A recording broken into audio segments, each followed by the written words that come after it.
The Berlin betrayal. Trump sent Kushner and Witkoff to Berlin. 5 hours later, Ukraine's constitution became worthless. Let's rewind. December 14th, 2025. A grey winter morning in Berlin. German Chancellor Friedrich Merz opens the doors of the Chancellery. Inside, Steve Witkoff, Trump's dealmaker, Jared Kushner, the president's son-in-law, and Volodymyr Zelenskyy, the man who swore on his nation's blood that Ukraine would join NATO. 5 hours. That's all it took. When Zelenskyy walked out, he was no longer the same leader. His country's 30-year dream, enshrined in Ukraine's constitution since 2019, was dead. NATO membership is no longer our goal, he typed into a WhatsApp group. Journalists around the world froze. Some thought it was a hack. It wasn't. The backstory nobody talks about. Rewind to 2008. Bucharest, Romania. NATO leaders gathered for their annual summit. Ukraine and Georgia were desperate to join. President George W. Bush pushed hard, but Germany and France said no. Angela Merkel feared provoking Moscow. Nicolas Sarkozy agreed. The compromise? A vague promise. Ukraine will become a member of NATO. No timeline, no action plan, just words. Vladimir Putin watched from Moscow. He understood something the West didn't. Words without teeth are worthless. The price of that promise. 2014. Russia annexed Crimea. 2022, full-scale invasion, 300,000 Ukrainian soldiers dead or wounded, 10 million refugees scattered across Europe, cities turned to rubble, Mariupol, Bakhmut, Kherson. And through it all, one phrase kept Ukrainians fighting: we will join NATO. It was more than a policy, it was a prayer. Then came Trump. January 2025. Donald Trump returned to the White House with a single foreign policy obsession: end the Ukraine war, not win it, end it. His team drafted a peace proposal. The details leaked in November. Ukraine would cede territory, accept limits on its military, and abandon NATO forever. Zelenskyy rejected it publicly. Unacceptable, he said, based on Russian narratives. But behind closed doors, pressure mounted. European allies, Britain, France, Germany, tried to soften Trump's terms. They failed. Washington held the cards. Without American weapons, Ukraine couldn't survive another winter. The Berlin meeting, December 14th. Witkoff and Kushner arrived with a 20-point draft. The details remain classified, but sources say the core demand was clear. NATO membership must go. Zelenskyy pushed back. He wanted Article 5-like guarantees, or the same mutual defense clause that protects every NATO member. An attack on Ukraine would mean an attack on America. Witkoff shook his head. Trump wouldn't commit to that.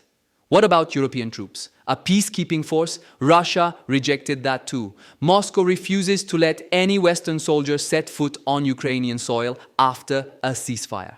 5 hours of negotiation. 5 hours of Zelenskyy watching his options collapse. The message. At 6:47 p.m. Berlin time, Zelenskyy sent the WhatsApp message that ended an era. From the very beginning, Ukraine's ambition was NATO membership. Some partners from the United States and Europe did not support this direction. Today, bilateral security guarantees between Ukraine and the US, Article 5-like guarantees, and security guarantees from European colleagues. These are an opportunity to prevent another Russian invasion. Translation: NATO is dead. We're asking for something else now. Moscow's response. Kremlin spokesman Dmitry Peskov smiled for the cameras the next morning. This issue is one of the cornerstones, he said. It requires special discussion. Cornerstone. The word hung in the air. Russia had demanded Ukraine abandon NATO since 2021. Now, without firing another missile, Putin got what he wanted.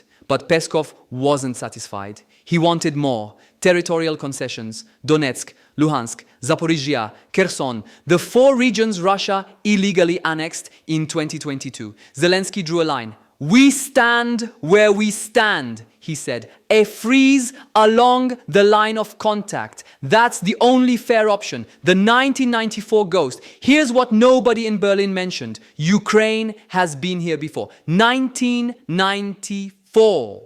The Budapest Memorandum. Ukraine agreed to give up the world's third largest nuclear arsenal, 1,900 strategic warheads. In exchange, Russia, the United States, and Britain promised to respect Ukraine's territorial integrity. 20 years later, Russia invaded anyway. German Defense Minister Boris Pistorius said the quiet part out loud. Ukraine had a bitter experience of relying on security assurances. Mere guarantees, especially without significant US involvement, wouldn't be worth much. So what's different this time?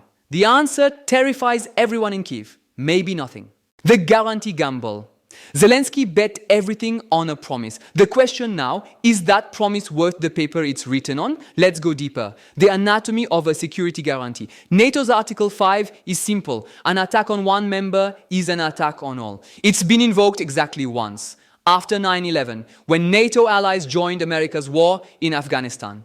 What Zelenskyy is asking for is something different. Bilateral guarantees, a treaty with the United States, separate agreements with Britain, France, Germany, Canada, Japan. On paper, it sounds strong. In practice, it's a patchwork. Here's the problem. Bilateral treaties don't have NATO's infrastructure, no integrated command structure, no pre-positioned forces, no automatic tripwire that forces a response. If Russia attacks again, each country decides individually whether to respond. And if Donald Trump is still president, what exactly would trigger American intervention? Nobody knows. That's the gamble. The Kushner factor. Jared Kushner is not a diplomat. He's a real estate developer who became a Middle East envoy. His qualifications for negotiating the end of Europe's largest war since 1945 are charitably unconventional. German Defense Minister Pistorius chose his words carefully. It's certainly anything but an ideal setup for such negotiations. But Trump trusts family, and Kushner delivered the Abraham Accords in 2020. Normalizing relations between Israel and several Arab states. Trump believes he can do it again. The difference? The Abraham Accords didn't require anyone to stop shooting. Ukraine and Russia are killing each other daily.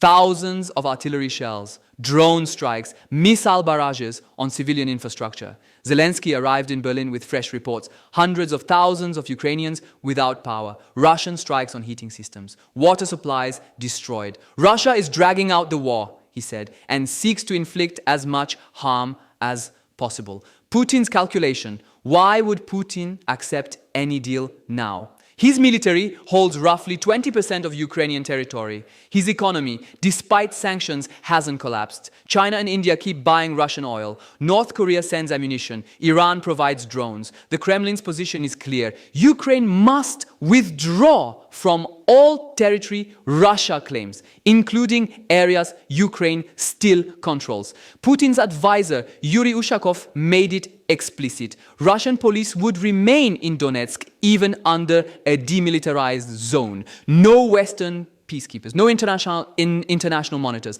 Zelenskyy called this unacceptable. If Ukrainian troops withdraw 5 to 10 kilometers, why do Russian troops not withdraw deeper? The answer is obvious, because Russia is winning the leverage game. Europe's desperation. European leaders know they're running out of time. Trump's patience is limited. American military aid could be cut at any moment. So they're trying to build European security without America. Britain, France, and Germany discuss pooling resources, fast-tracking defense spending. Some talk about European troops on Ukrainian soil.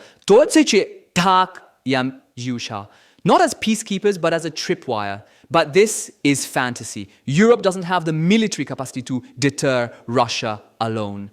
Decades of underinvestment left NATO's European members dependent on American power. Pistorius admitted it. Guarantees without US involvement wouldn't be worth much. What Ukrainians think. In Kyiv, exhaustion mixes with skepticism. Al Jazeera's correspondent reported the mood. It's been months of false hope. Many discussions have fizzled out. The reality of peace still seems far away. Ordinary Ukrainians watched neighbors die for the promise of Western integration. They sent sons and husbands to the front, believing Europe would embrace them. Now that promise is gone. replaced by vague assurances from leaders who may not be in power next year.